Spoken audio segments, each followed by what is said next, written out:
I do think psilocybin works with our body's intelligence, our nervous system's intelligence, what some people called in the spiritual space our inner healer. Both the compound and this inner healer is actually just reminding us that the power and the agency is actually within us, right? It's not the compound that is giving that to us, it is always there. It's just reminding us that this is always there. And you choose, and you have the power to do whatever you want with it afterwards. Welcome to Don't Step on the Bluebells, the podcast where personal healing and transformation take center stage. I'm your host, Amanda Parker, and I'm a fellow seeker on the journey of personal growth. Join me as I delve into the stories of gifted healers, guides, and everyday people who have experienced remarkable transformations. Listen in as they share their practical wisdom to enrich your everyday life. And don't forget to hit subscribe and never miss a new episode. Welcome to today's episode of Don't Step on the Bluebells, where we're talking all things healing with psilocybin. I'm joined today with the incredibly talented Jessika Lagarde, a trauma-informed plant medicine facilitator, earth keeper, educator, and co-founder of Women on Psychedelics. Today, we're talking all things about psilocybin, the way that it actually helps people to heal, what a session really looks like, and what it means when you engage in a retreat using this powerful plant medicine, and some of the remarkable transformations that are possible. Let's dive in. Jessika, thank you so much for being here today and sharing your wisdom with us on Don't Step on the Bluebells. Thank you for the invitation, Amanda. I'm excited to be here as well. We were connected through a mutual contact. Actually, I'm not even sure you knew we were connected, but I was given your information by another guest who was on the podcast, my first guest, actually, Jacobine van der Weijden. So she runs the Microdosing Institute in the Netherlands, and she basically said you have to get in touch with Jessika to be able to dive a bit deeper into this context and everything else. Yeah. I had the lucky actually to work with Jacobin for the past year as well with the Microdosing Institute, helping out with some co-facilitation. So yeah, I'm pretty happy that she connected us both actually. Yeah, I am too. And I find it really interesting because a lot of people working in this space there's many different ways to work with this kind of plant medicine. So she had shared with us earlier in the podcast, what it means to take microdoses, and not just that, not just the impact on your body, but also even thinking about um just the way society views these kind of things, because it's really like bigger questions that's on a lot of people's minds. So I know you work with this a little bit differently. Maybe you want to tell us just a little bit about the way that you're working in this world of facilitation and supporting people. Yeah, so, well, I try to bridge a little bit of both things, right? I do the facilitation in microdosing, but also most of my work is actually focused on the macro journeys, which is actually working with psilocybin, most specifically here in the Netherlands, because it's the only psychedelic that is actually legal. And the way we do that is through intentional journeys, and these journeys, they can happen within a container of one person with the facilitator, or within a group ceremony, or even within retreat experiences. And this high journey, or like this higher dose experience, can look quite different than the microdosing journeys. But in principle, we touch base in very similar aspects of the self, right? Like the way that I see that is the best way to work with psychedelics is really to put intention and attention into what aspects of your life you feel like you need some changing, or you need some help with, or where you want to develop more self-awareness, and where are sometimes certain blockages that you have been experienced, where are you feeling stuck. And these compounds really have the potential to actually shine a light in those aspects, or yeah, just be an amplifier in what parts of you that you are that have been blurry for a little bit of time. So that's how I really see that they can be quite significant in bringing about change into a person's life. And I do feel that the macrodose journeys, like they do offer that possibility within certain, how would I say that? There are certain ways that can be more optimal and like better experienced. And that would be throughout guidance, also like having different support systems that can support that experience. And I'm pretty sure we're going to dive a little bit deeper into that as well. But just to touch a little bit on that, is that the fact that it's not just a pill or anything that you're going to take and suddenly everything is going to change and magic is going to happen, uh, which has been one of the main concerns I have since all these things psychedelic related have become quite popular in the media. But it's really the way you actually work with the compounds that matter. That's really interesting. You bring up already so many facets that I want to touch on. But just to clarify for a moment, so what is macrodose? What exactly does that mean? Yeah, a microdose, specifically with psilocybin, would be a certain amount that is between, in this case, in the Netherlands, when we're talking about psilocybin truffles and not psilocybin mushrooms.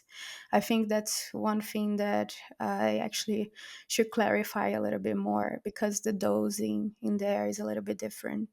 When we're talking about psilocybin mushrooms, usually their intake is made as dry mushrooms, and uh, low dose would be between 1 and 2 grams. And if you are talking about a higher dose journey, a macro dose, it would be between 4 5 grams of dry mushrooms. And now, when we come to truffles, the truffles are actually wet. So when they are taken, so the the dose sounds quite bigger in terms of number, but it's basically the same thing, and that would be between 30 and 45 grams of truffles. Yes, I have to explain that often to clients that come here because I say that to people and they feel like I'm talking about 45 grams of dry mushrooms, and that sounds really insane. Yeah, but yeah, it is quite different. But in principle, the effects are the same. And of course, we have all sorts of different strains of truffles as well as mushrooms, and different strains have different effects, basically visual effects, or some are more prone to introspective experiences. Others are more for, I don't know, being giggly with your friends. So So when someone comes in, because you also talked about a journey, and that's a word that I think we use a lot in like the healing and energy space, but someone who's not as familiar is probably like, okay, what the hell are these journeys? So when you're taking someone on a journey, what exactly does that mean? Hmm. Well, think about as if you would be watching a movie, for example, and you go to the movie theater and you really get fully immersed in that experience as almost as if you would be part of that story. This is one way that I see it, like this journey with the truffles, but at times it can look like more like a movie of your life or a movie of a certain aspect of your life.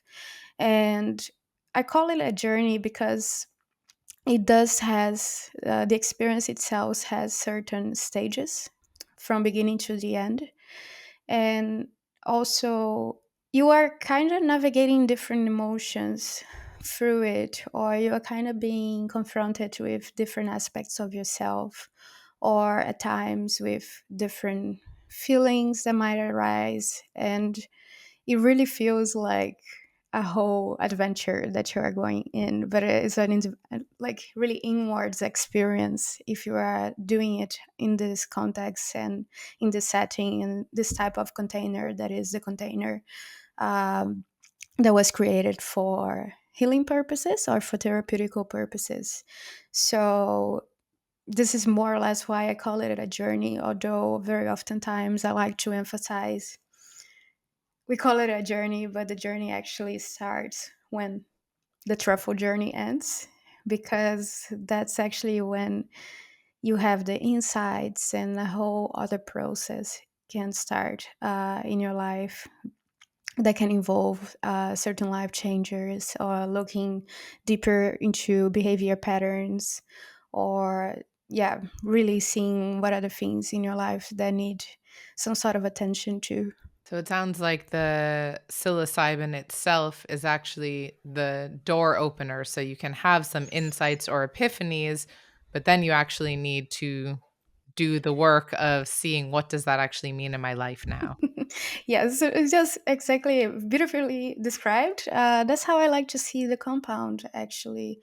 Um, I don't see it as a magic bullet that is basically showing something new about yourself, but rather just, yeah, again, putting an amplifier on some things that you already know and you just didn't want to acknowledge or you didn't want to look in there. Um, that being said, I do think psilocybin works with our body's intelligence or our nervous system's intelligence and what some people called in the spiritual space our inner healer. So both the compound and this inner healer, they work together to actually ignite something inside of us that we can choose to make something out of it, to take action towards afterwards. But you can also just have an amazing experience and have insights and don't do anything about it, right? So, but this is also the aspect of it that I find is pretty incredible, is actually just reminding us that the power and the agency is actually within us, right? It's not the compound that is giving that to us, it is always there. It's just reminding us that this is always there, and you choose and you have the power to do whatever you want with it afterwards. So, something I find fascinating to understand. We're getting a better idea of what it is that you do and how you help people. If you were to imagine that you're talking to your 5-year-old self and explaining to 5-year-old Jessica what it is that you do in the world, how would you describe it to her? Wow. That was a big question. Okay. Um, I think I would say that basically I go with people to a place that they once knew and they have maybe forgotten. And basically, I'm just there um, to make sure that they feel safe enough to explore those terrains and those landscapes. And while I'm there, they know that everything's fine, everything's welcome. And this is also why I call myself more a facilitator rather than a guide.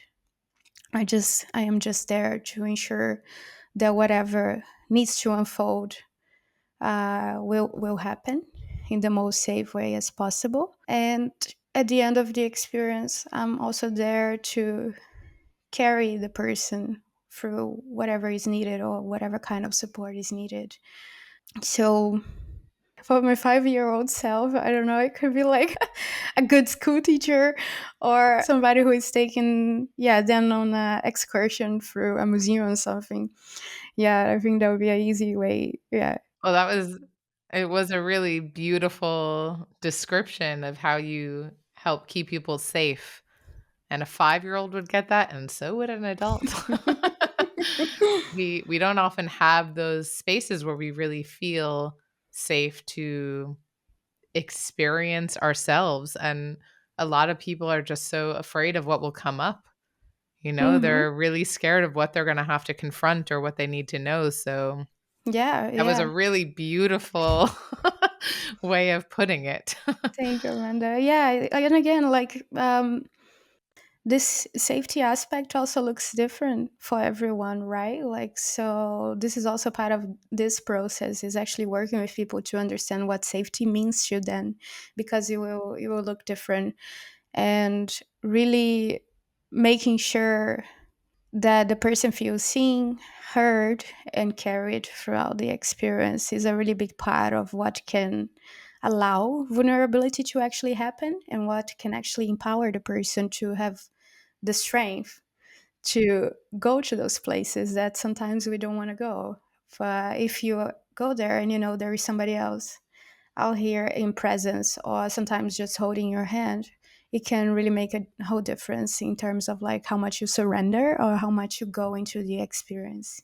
I can say I'll share a little bit just of my own experience. So I haven't done this with psilocybin and I haven't done a macro dose in that way, but I did work with ayahuasca in a retreat setting. And it was so hard to let go. And I know especially there I had done a few ceremonies in that retreat, and that first ceremony, I mean, I did not wanna let go. I was holding on to control, I was aware of everything happening in the room around me, and I remember having to set the intention for myself on maybe it was the second, ceremony, the second journey that we did of, "Okay, now the intention is surrender," and that was a very different experience. I can imagine that for sure. But it's also interesting, like when we have experiences in which we can actually observe how difficult it is to let go, or even what letting go means, right? Because Yeah, I don't feel like exactly, like, what sometimes is that? we don't fully grasp what that means until we go into an experience like that, or until we are faced with something in life that we actually realize control is an illusion and we have absolutely no control over anything. So yeah, I feel like, yeah, this can also shine a light in which are the ways in life that at times we give ourselves more anxiety and worry. That is for sure. How did you actually get into this work? What was it that drove you to begin? Yeah, so basically, I think I'm pretty much like everybody else. I bumped into psychedelics when I first moved to Amsterdam in 2018.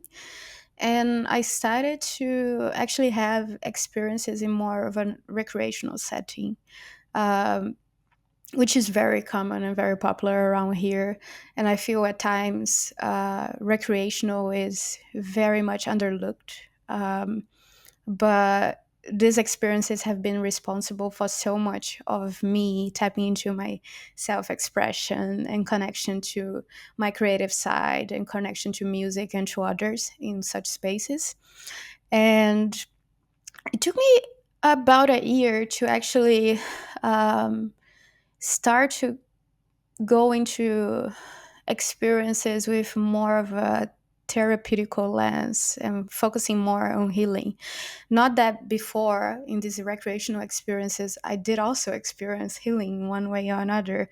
But when you actually take a compound like this in a different container, as we were talking about before, there is so much more that can emerge. And again, when you put intention, when you work alongside a facilitator or you work alongside a therapist or you have a whole other support system around you, there's so much more than you can get from the psilocybin experience.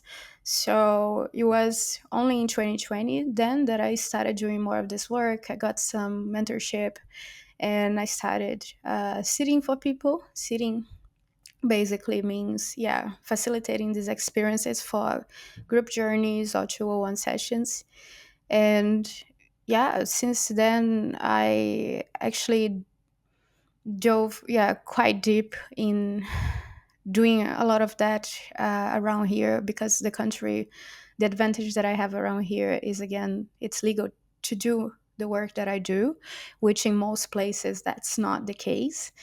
And since then, I had the chance to actually be with many people and get training for that to be trauma informed and actually understand the multidimensionality of the work that I'm doing and what it actually means to work with compounds that have been used by indigenous cultures for hundreds of years, and what does it mean also to start using those and applying them through a more western context. So it has been a really deep process compressed in just this last 4 years, I would say. Sounds a lot like, well, the healer's journey, honestly, but also in the coaching journey. You can't become a coach unless you experience it yourself. You Mm-hmm. don't really know what it means, and you can't take people further than you've gone yourself. Oh, So, yeah. in yeah, exactly. In your process of becoming this facilitator and really going deeper, you're also taking yourself deeper to see what's really possible.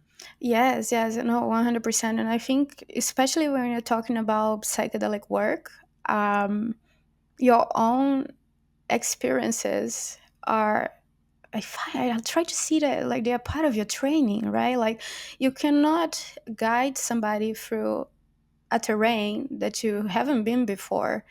And the more you engage in self-discovery and actually breaking down conditioning and self-beliefs and all of that, the better you are in supporting other people throughout that process.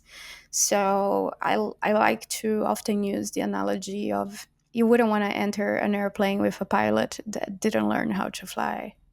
So that's basically how I see the work that I do. And this is why like I have had quite a few experiences myself. I every year attend a retreat or ceremony guided by other facilitators because it's a lifelong inner work, but it's also a work that you are constantly have to put yourself in the place of a student.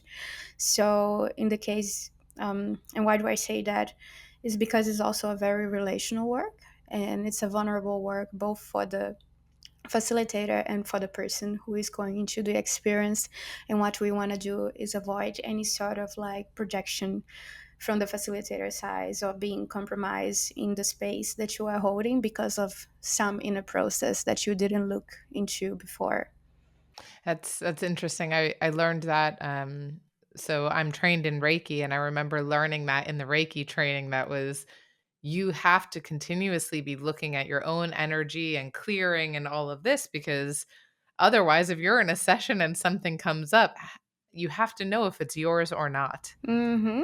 Is Mm-hmm. this does this belong to the client? Is this mine? And I've had that happen a few times, and a lot of it is also intuitive and you have to feel your way through. But if I haven't been doing my own work in those moments and I say, I'm noticing something in the stomach, no, the stomach's fine. I'm like, oh, Mm-hmm. I'll be back. No. So you really have to be able to see that and decipher what's yours and what's not.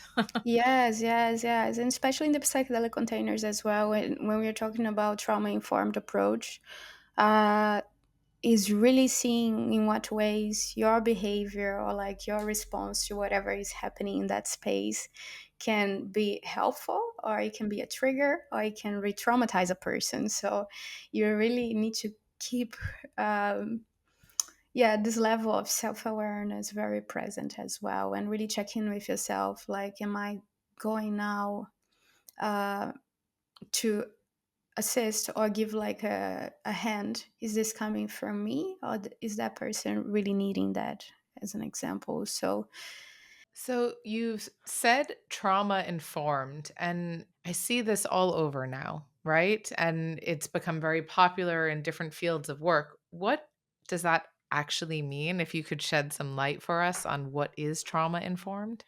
yeah, so basically being trauma informed is actually having coming from an understanding, and this obviously comes from the training that I got, that comes a bit from somatic experiencing and the teachings from Peter Levine and Gabor Mate, is this understanding that everyone in our society has a certain level of trauma. And this can be like big T trauma, like Mhm. big traumatic events, like car accident, death of a family member, or anything like that, or small T traumas, which at times are things that we don't even consider or think are traumas. Like, for example, being neglected by your parents when you were young, or a divorce in your family, or at times it is not really what happened, but the way you responded to something that happened while you were a child. And when we actually have this understanding and look at people and try to understand how much of their childhood and history influences the way they move through the world right now, we can better support them throughout these experiences. So, being trauma informed is actually taking the time to look into that, do like a proper intake, understand what are the trauma responses that a person can have, what are the things that make a person feel unsafe or safe, and yeah, what is the best way that you can actually create this safe enough container for each individual so that you can, as a facilitator, give them the best response as possible. Can give you a short example on that, because I think that's also very helpful. Is that the because we are all very unique, there can be times that the way that I respond to a client in terms of attention, for one person can be triggering, for another person it can be actually this is exactly what I needed. So if you know the history of this person and what kind of trauma responses they have, then you are better able to give them exactly what they need. So if you have somebody who have a history of not feeling validated by their parents or by people in their surroundings, and you are there as a facilitator, what you want to do is actually be there for whatever they are saying. And if they say they need something, you try to give that in the best possible way. If they say they are feeling something, you really try to be there and listen.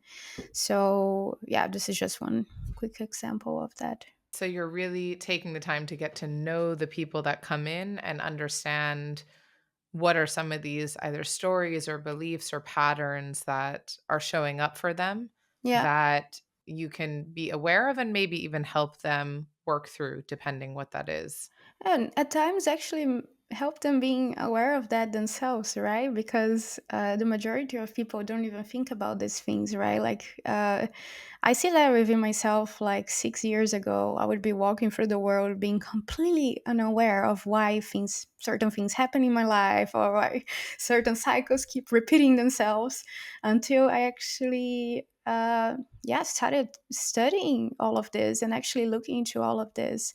So, but in general, like I feel if you want to dive into psychedelic work, or if you want to do any sort of psychedelic work, even if it is with a microdosing, being supported by a facilitator, this person should always take the time to get to know you. And it should be a longer, extended process. Because if you want to make these experiences safe enough again and more beneficial than harmful, then this preparation and this longer intake and this curiosity and like really going there can make a huge difference on how the experience unfolds and how the microdosing journey unfolds, and actually how integration happens afterwards. So I do feel like, yeah, that's super, super important in general.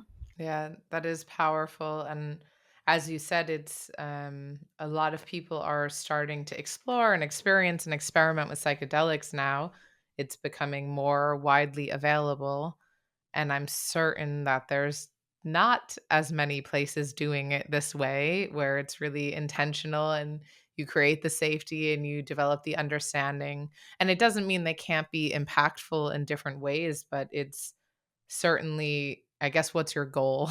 That's the thing to really know. What is it that you're hoping to get? Because if you want to work through these blocks or things have been standing in your way and you really, as you said earlier, want to like clear that blurry feeling, like the inability to really see clearly, then you want to make sure you're really doing this in the right way. Yeah, yeah, no, but you are absolutely right. That's not necessarily what happens. Especially again, picking up the context that we have here in the Netherlands, that these things are legal and they are fairly accessible when you have a whole range of offerings around. Um, the reality is, we have a culture that we like faster. better, stronger, quicker. I don't know, like everyone likes the quick fix. We don't like, to put hard, long work is, it takes effort. And a lot of people would like to get the shortcut. And unfortunately, again, the way the media has promoted psychedelics at times has been a little bit with coming from that lens. They can have a huge impact, but it might not be long lasting because it is a combination of really putting the effort and things into action and not just taking a pill. This has been the culture, yeah, for many years with like antidepressants and all the other stuff that we just take pills and like not really address the core or like the root cause of things. Then we are not really fixing anything, right? Like we're just numbing. So that's not really something you can do with psychedelics. They make it a little bit more difficult to do that. They rather bring things to the surface, but you still need to have this big part, which is your own self choosing, yeah, to do something about it. I see that a lot in the work that I do as well. And I think that's the point at which, like, when I tell someone you don't need a coach, like, you can do this on your own, but it really helps to have someone guiding you through the process. So it's not so, I guess, also overwhelming. I mean, if you see, oh, okay, I can have this great experience on psychedelics and everything's going to be changed, some people might be inclined to say, yes, I'll do that. Thank you. Hmm. But they don't realize that what they're actually missing out on by having guidance or someone who's really there with them to support them through the process. Yeah. Also, to actually sometimes help see things through a different lens or Yeah. hold themselves accountable. Sometimes we do need a push or we do need to talk to other people so that we actually have new insights ourselves when we are sharing something, right? Like every time I go and ask for advices of friends or anything like that, I automatically have a different view on things that I'm sharing. So it's, yeah, I agree with you. It's not something like you need to, but if you do so, it also shows that you are putting more attention and intention into what you're doing, right? So I feel like that's where the potential really lies. Let's talk a bit about how this process works. So, if someone says, I really want to have this experience, what happens then? Do they call you? Do you work like, is it a retreat setting? Does someone say, hey, can I come into your office? Mm. How do you actually work with this? Yeah. Yeah, so it can look different depending of yeah, how they want to start doing this work, right? Like if they want to do this as a one-on-one process or if they want to do that as a group process. Both processes have different qualities to it. um, I do have a preference for group work because I find that because most of our core beliefs and core wounds come from relationships. So it is through relationships that we actually get to heal those. And group work has an amazing ability to actually do that in a very beautiful way. But at times, that can be people are not ready to be in a whole, full blown ceremony retreat container because it is intense. Like it's not easy as you described with your ayahuasca experience. So that being said, it's not for everybody either. That's why we also have the one-on-one work, which is what they are trying to bring through over the next years with psychedelic psychotherapy under the medical model. And the way this process can look like, both for the group work and for the one-on-one work or 201 work, is having an intake at first. And ideally, if you want to work with a facilitator, a guide, this intake is important. I need to emphasize that because if you're thinking about taking up psychedelic and somebody doesn't do the intake, that's a huge, huge red flag. And this intake can be done via a call or filling up a form, or most often both. And it basically means really getting to know the history of the person, the medical history as well, but also like assessing what is their current emotional state, or what are the things that they have been experiencing right now, if they have any history of bipolar, schizophrenia, or borderline in the family, because these are really also red flags and not advisable for people that have that history. Could you just say for a moment why? Yeah, so psychedelics, again, they are not, unfortunately, yeah, they are not for everybody. So they are not compounds that are safe for everybody to just take them and have a good experience with it.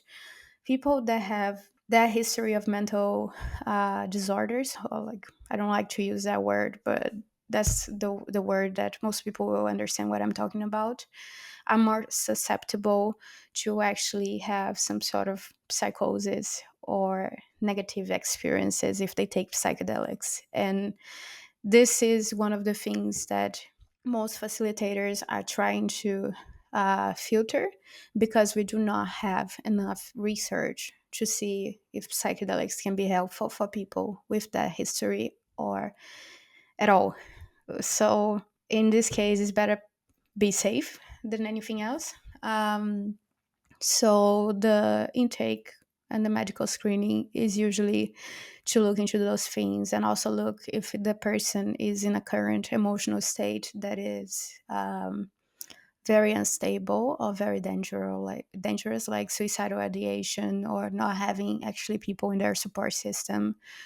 Then it's probably better if they don't take psychedelics. So this is how we start the process, and we start to look into, hey, yeah, you think you're a good fit, and it's actually a good fit for you. But let's, dive a little bit deeper. What exactly you're trying to get from this? So this is where it enters a process of preparation and understanding intention and managing expectations and understanding, the way I work, like as we talked before, through a trauma informed lens. All of these things that make this person, so that we can create together an experience that is going to be helpful, that is going to be, the optimal, safe enough container, so that they can explore their inner selves. I always try to put myself in the shoes of someone who has very little experience, but a lot of curiosity. And they might be listening, really thinking, like, I don't know, like, is this scary? Should I do it? How does it work? Mm, And so listening to you really share what that's like is a bit of that demystifying process. That's a mm-hmm. little, okay, this is not just some scary thing that I don't understand and don't know how to engage with, but there's real people who are like highly trained. They know how to guide me through, and it's something that I can actually access. These fears and concerns are very valuable, and they make a lot of sense, right? Like, if you look into the history of psychedelics and how everything got prohibited in the past, you don't read very nice things about it. So there is a lot of stigma around it. There's a lot of misinformation, and there's a lot of like really scary ideas that can, show up about these compounds. So this is also why I do a big part of my work is actually the educational work, Hmm. to try to re-educate people on, and especially women, on what psychedelics actually are and what can they actually do for you, and how to do that in a safe and responsible manner. Um, but some fears that I see often people having is, am I going to go crazy? Which is a very normal one, because it was a lot in propaganda in the past. Or am I going to stay like this forever? Or is this Mhm. going to mess up my brain? Or sometimes it's like, is this going to make me quit my job and move to the jungle and things It like that? might, no. It might. But only if that's your journey. Exactly. So, these are very valid fears, Yeah. and we try to work with those fears, and understand them deeper throughout the preparation process as well, because it's also part of making sure the person will feel safe enough for the experience, and really having trust not only on what the experience can look like, on the facilitator, on the compound they are working with, but also on themselves, is really, really super important. I think that people don't realize actually how much work and thought goes into this experience. I don't think, I mean, for those who are not as experienced, for people who have, worked with these compounds, as you put it before, they will have an understanding of it. But for a lot of people, you just have no idea how much thoughtfulness really goes in Yeah. and into guiding people through a positive experience. Like the purpose of doing this, the reason that you're coming together is to help create change and shift and to help bring awareness, whatever that looks like, to the person who needs it. So you're actually just facilitating a space where people get what they need to do the work they need to do.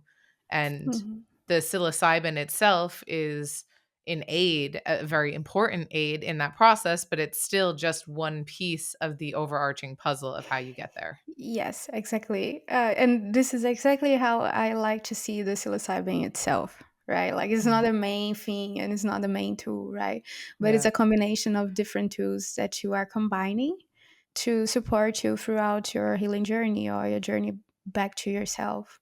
So that's why we talk a lot about the container as well, like how the certain setting. So like the mindset the person is on, like during the experience or the days prior to it, the place where the experience takes place, who is there to support you, and the dose, how much you're taking from that compound, how much do you know about that compound and about the effects that it has on the body, Mm. and how much actually, yeah, psychoeducational information you have received beforehand. This is very helpful as well, so that you feel like more trust in the process.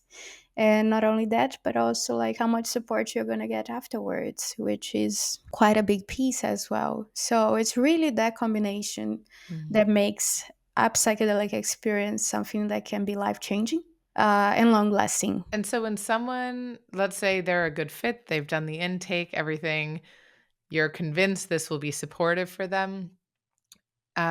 What would that journey look like? Is that, do people come in for one day? Is it a couple hours, or do you do these retreats over many days? So what's that like for you? So for a 201 session or 101 individual session or When you a say day's. 2-on-1, is that like 2 facilitators, Yes. 1 So okay, okay. sometimes, so most of my work I do with women, Okay, and then I do in one-on-one sessions. But if I am to have a male client, then I will work with another guide or another facilitator who is going to be a male as well.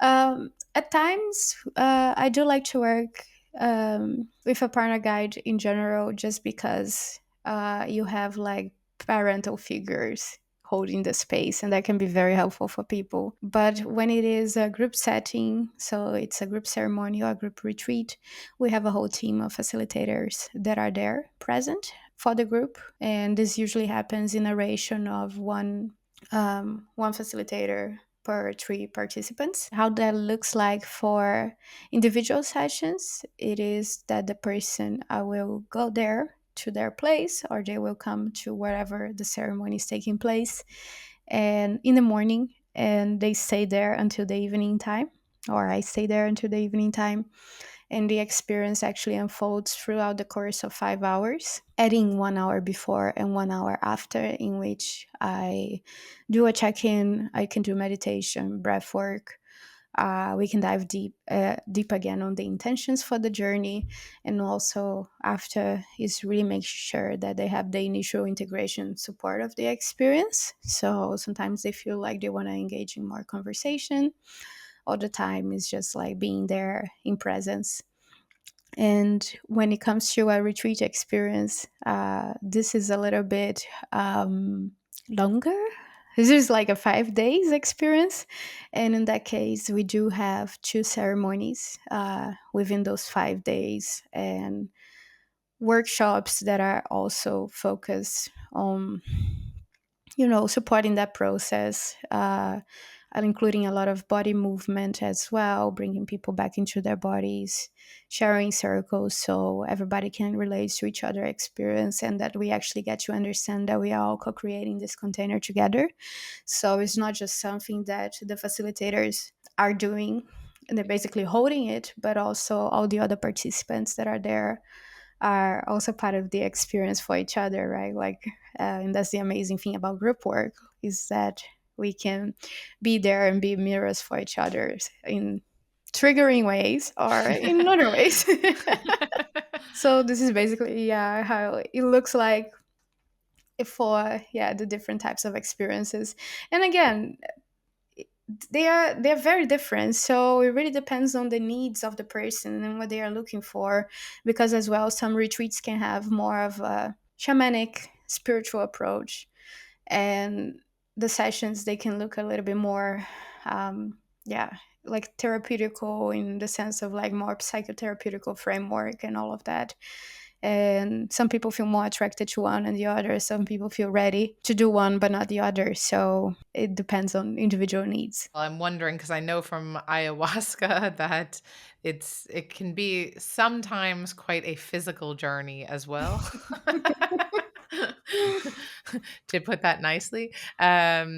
Is that a similar experience with the psilocybin? Yeah, yeah, Yeah. but a bit different because with ayahuasca you have a lot of it's quite intense with the purging, right? Like the Mm, vomiting and all of that. And psilocybin, that does not necessarily happens, especially if you make a tea out of the truffles, then it really calms your stomach and you don't need to puke. Uh, but yeah, the funny thing is, like, a lot of people, when they think about psychedelics, they really have a very specific idea of like how a psychedelic experience looks like, right? Like things are melting, I don't know, like moving colors around, the and colors. rainbows. Yes, that can happen, but it's not always like that, right? Mm, And as I mentioned before, the way I understand and I see how they actually work is speaking the same language that your nervous system speaks. And what do I mean by that? Is it speaks the languages of sensations. That translates very directly into feelings in your body and having a very physical experience most of the times. And that's how the psilocybin experience can look like mm, as well. You will see things. You will, yeah, be able to have images or memories going through your mind. But more than anything else, you will feel things. It's a really a feeling mm, experience, an experience of being and being present with what's going on in the body. And this intelligence of the body, which I find it is more intelligent than the mind itself. mm, So a lot of the stuff we have, they actually get stuck in the body and different parts of the body. And at times this can be manifested as disease, or like when we are stressed, we can actually feel that in the body at times much faster than when we actually acknowledge that by the mind. And during these experiences, you can really have very clear signals of where things are stored in your mm. body's intelligence. So Interesting. for some people, they can be shaking hands, or like they can also be giggling, they can also be crying, or different types of emotional releases. Yeah. That's really interesting. It's so fascinating because I mean, I know this from my work. I've heard it on the podcast from other healers and just the way that we are really holding all of these emotions, storing them inside, the kind of pain or disease or anything that that might lead to, and the ways that you're really trying to look at what that root cause is to release it. Because if you just, ow, my back hurts, you go to like Mm, physiotherapy, great. But what happens when that same pain or stress or fear comes back in 5 months? Well, your back's probably going to hurt again. So exactly. it's fascinating that, from what I understand, that you're saying the psilocybin actually helps you feel that, to actually physically feel where that is and what are the emotions that are tied to it so that you can really have that experience and, of course, in the safe space, move through it. Yeah, exactly. And most of the times, these experiences are going to be the start of some sort of emotional release and some sort of that, yeah, start of that release. Sometimes you have a completion, but other times, Mm, most of the times, you don't have a full cycle happening throughout one experience. So that would mean that you continue to work through that on integration with somatic therapists or Mhm. any other, yeah, means of support that is needed. And I also just want to emphasize something that I've heard you talking about, um, that it's not just the journey itself. It's really a lot about the preparation, how you get ready for that journey, the intention, why you're going into it, what it is you want to get from it. And then after it's complete, there's an integration phase. So you're Mm, actually taking the time to understand what are the changes I need to make, or what's that maybe inner work or what's been illuminated that I can now take forward and look into to yeah, help me heal these parts of myself that need that work yeah, and need that yeah. support. Yeah, integration is basically translating whatever comes out of your experience into your daily life, right? And that can at times looks like, yeah, behavior change or a career change or like relationship changes. Or moving to the jungle. Yeah, moving to the jungle. These are the most difficult ones, right? Like sometimes it's changing really small habits as well. um, Other times is as simple as just go get some rest, take a break. And integration can naturally unfold as well. Like, and I find that unfolds much easier if you do have an in-depth preparation process, right? Mhm. Because that already shows the commitment of the person to their to do their inner work. And then during integration, things are going to flow much easier as well. So I'd love to hear if you have any maybe stories that you could share with us, if there's maybe a particular moment with, obviously keeping the confidentiality of the people you work with, but some kind of transformation that you saw that was possible through this work.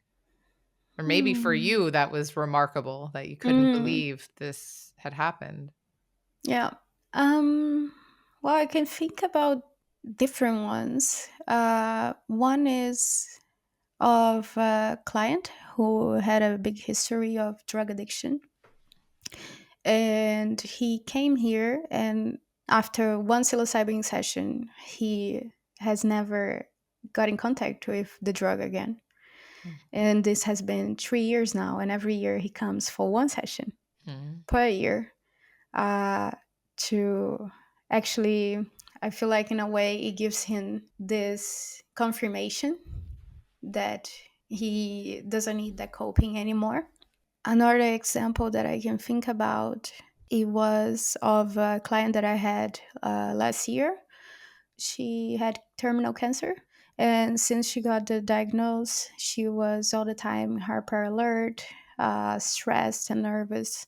And she came here to have the psilocybin experience, and she actually fell asleep, which I didn't know it was possible, by the way. I was like, oh. And she slept for the entire journey. And at the end of it, she was like, it was actually the first time she got a whole deep rest and sleep. So this is why I say, like, I really see how these compounds work with our intelligence and what our body knows and what our body needs. And the experiences can look very different for every person. Yeah, I can also think of oh god, so many examples with me and myself, and I feel like they have been extremely helpful for me in how to deal with anxiety. And the way psilocybin did that for me was really helping me understand it better and how to relate to the anxiety in a different way rather than actually cure and get rid of my anxiety. So that's why I see like how they work together with us, but they don't do the work for us, right? And what we do with it afterwards is really important. Wow, that's really powerful. And just about the first story that you shared with this client who has overcome a drug addiction, I guess it's a bit counterintuitive, right? Because people might be worried that, okay, maybe you should stay away from the substance, but that it actually has a way of working with you just to help you, I guess, see yourself deeper, to see what's really important to you and what matters to you. And it's not working in the same way as maybe, I don't know what he was addicted to in the past. Crystal meth. Mm, But yeah, like it's also, again, it's about the way we see these substances, right? Like in our society, right? Like if you talk to indigenous healers who have been working with psychedelics or plant medicine for a really long time, they would never call psilocybin mushrooms drugs. They're fungi, they are plants, yeah. right? It's It's, interesting how we came to a point in our world that we make some plants forbidden because they are drugs. But on top of that, psilocybin is, if you look in the addiction chart, that's the most absolutely non-addictive substance ever. I would be very surprised if somebody get addicted to mushrooms because it's not easy to take them and be like, "Hey, here is all your shit." Oh yeah, I enjoy that. Let I'll me do do it that again next again. week. So yeah, and this is why it's like so crazy how in in the US and like so many other countries in the world it's really like in a blacklist. Mm. Um, so yeah, they can be good for treating addiction as well. Yeah. If people want to learn more, so let's say they're not quite ready to jump in yet, they want to learn, they maybe want to just understand what different possibilities there are. Are there any resources or books or tools, things like that, that you would recommend that someone has a look at? Maybe things that helped on your journey too. Oh yes, definitely. There's a very popular one um, from a few years back, which is the book "How to Change Your Mind" by Michael Pollan.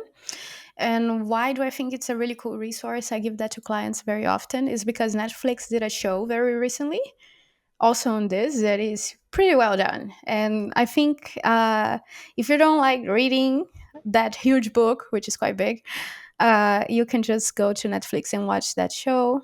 You can also watch Fantastic Fungi.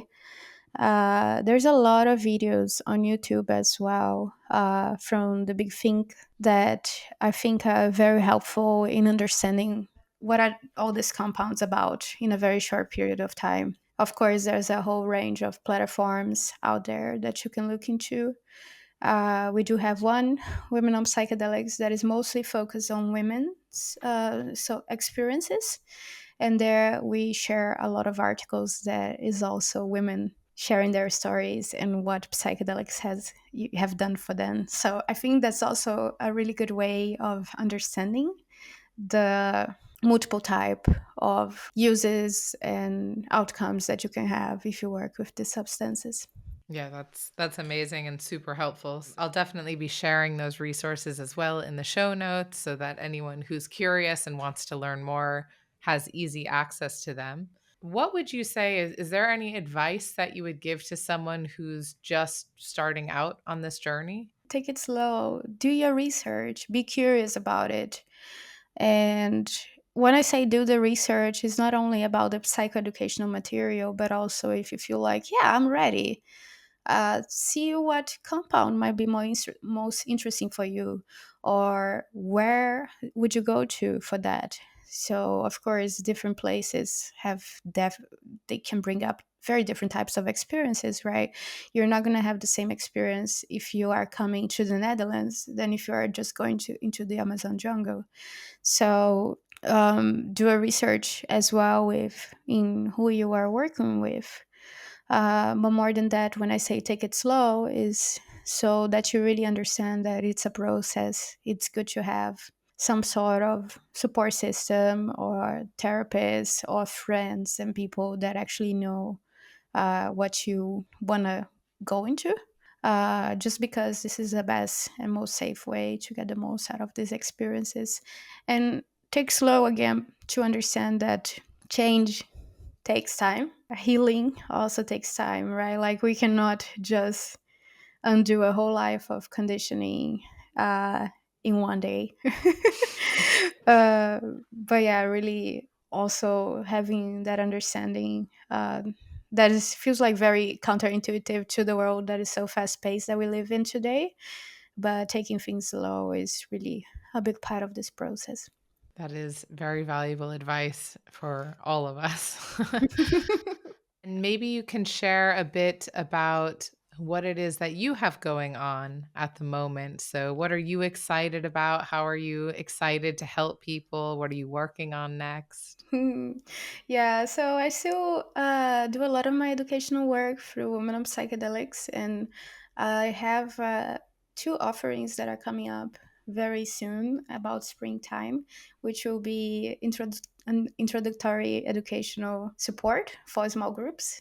One is focused on microdosing journeys for women, and the other one will be for intentional psychedelic journeys. And the reason why I'm doing that is, again, you see from everything that I shared with you today, I really think that educational piece is really important, and that's where you actually start. So these are my main focus for this year, but I'm also gonna be partaking in some retreats as a co-facilitator, and I also still offer my services of 201 101 sessions or ceremonies. So if anybody is interested about that, they can find me on my website.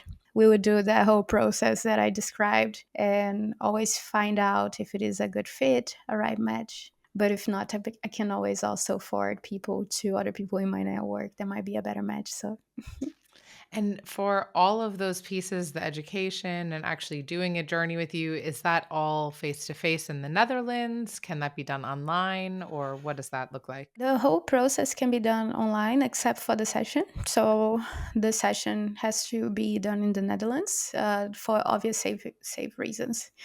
Preparation and integration and the educational piece, everything can be done online from the comfort of your home. And I'll share all of your contact information in the show notes so they know exactly how they can get in touch. Are there any last words or pieces of wisdom that you want to make sure comes across before we close? Yeah, I think, yeah, I would leave it with something that I always tell people when they are starting to board this process with me or with anybody else, and something that I like to call cost, which means curiosity, openness, surrender, and trust, which are really big pieces to have, the best psychedelic experience you can possibly imagine. But these are also big pieces for life's journey in general. So I would leave that just as a reminder. That's beautiful. So we should all take cost into mind. Thank you so much for sharing so much of the work that you do and really shedding a lot of light on a topic that people are definitely curious about and don't always know where to get the right information. So, your generosity of being open about what that looks like and how you really help people and how this can actually help people is much appreciated. So, Oh, thank thank you very you. much. Thank you, Amanda. Thank you for the invite. I'm very happy for this. And to everyone tuning in, thanks for listening. Don't forget to check out the show notes and the pod sheet associated with this episode, where you'll get all this valuable information and more that can help you learn more about this psychedelic and psilocybin journey. And until next time, thanks for tuning in to Don't Step on the Bluebells.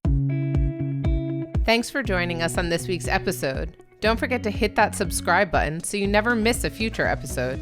To dive deeper into today's conversation, make sure to visit www.don'tsteponthebluebells.com and grab your exclusive pod sheet.